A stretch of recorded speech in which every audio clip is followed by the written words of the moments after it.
Pemirsa sana, saat ini kita sedang diramaikan dengan berita adanya terapi darah untuk menyembuhkan penderita COVID-19.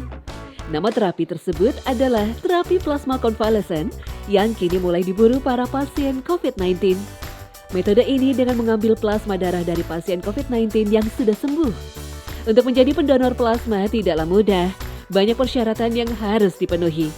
Beberapa di antaranya, pendonor tidak boleh bergejala setelah 14 hari sembuh dari COVID-19, berusia antara 18 sampai 40 tahun, dan harus dinyatakan negatif dari tes swab. Di kota Surabaya, kebutuhan plasma darah konvalesen meningkat seiring melonjaknya angka penderita COVID-19. Dari awal Juli hingga pertengahan Desember 2020, lebih dari 1.600 kantung darah plasma konvalesen didistribusikan di rumah sakit di Surabaya dan sekitarnya. Meski terapi ini tidak bisa langsung diklaim sebagai obat mujarab penyakit COVID-19, serangkaian uji klinis masih dilakukan. Sekarang itu pasien-pasien yang bergejala berat itu relatif lebih mudah disembuhkan dengan terapi yang standar saja sebetulnya. Ya, ini berbeda statusnya di awal pandemi. Di awal pandemi orang ketika harus diintubasi misalnya di ventilator, itu statistik mengatakan sekitar 50% dia bisa lolos dari kematian. Itu di awal pandemi.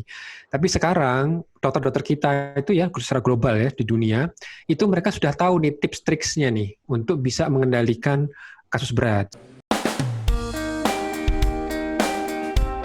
Sejak September 2020 lalu, sebanyak 300 orang terlibat dalam uji klinis terapi plasma konvalesen yang dilakukan Batlibangkes Kementerian Kesehatan dan Lembaga Eijkman. Targetnya, proses ini rampung dalam waktu 3 bulan. Ratri Anindya adalah salah satu penyintas COVID yang menyumbangkan plasma darahnya. Ratri mendapat informasi tentang plasma darah dari RSUD Gatot Subroto. Ratri menyumbang 200 cc plasma darahnya untuk membantu pasien corona. Dan ia pun mendorong para penyintas COVID untuk menyumbang plasma darahnya kepada pasien yang membutuhkan.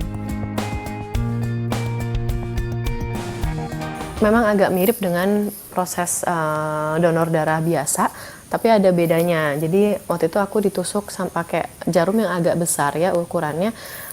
Di sebelah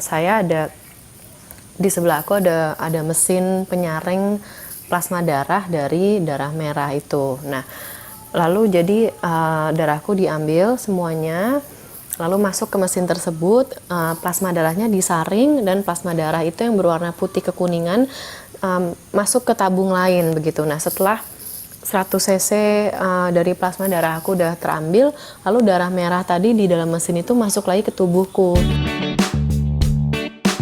Pemirsa sana, lantas bagaimana hukumnya terapi plasma ini dalam kacamata Islam? Jika melihat mekanismenya, maka proses terapi plasma ini mirip dengan transfusi darah. Transfusi darah adalah memanfaatkan darah manusia dengan cara memindahkan dari tubuh orang sehat kepada orang yang membutuhkan untuk menyelamatkan nyawanya. Pada dasarnya, darah yang dikeluarkan dari tubuh manusia termasuk najis menurut hukum Islam. Dalam Al-Quran Surah Al-Maidah ayat 3 disebutkan, diharamkan bagimu memakan bangkai, darah, daging babi, daging hewan yang disembelih atas nama selain Allah SWT. Yang dimaksud darah ialah yang keluar dari tubuh, sebagaimana yang tersebut dalam Surah Al-An'am ayat 145. Namun, bila berhadapan dengan hajat manusia untuk memakainya dalam keadaan darurat, untuk menyelamatkan nyawa manusia, maka itu boleh digunakan. Sebagaimana firman Allah SWT dalam surah Al-An'am ayat 119, padahal sesungguhnya Allah telah menjelaskan kepada kamu apa yang diharamkannya atasmu, kecuali apa yang kamu terpaksa memakannya. Menyumbangkan darahnya kepada seseorang yang membutuhkan, sama dengan menyelamatkan nyawa seseorang dari ancaman yang bisa membawa kepada kematian. Dan ini termasuk amal kemanusiaan yang amat dianjurkan dalam Islam. Hal ini sejalan dengan firman Allah SWT dalam surah Al-Maidah ayat 32. Barang siapa yang memelihara kehidupan seorang manusia, maka seolah-olah dia telah memelihara kehidupan manusia semuanya.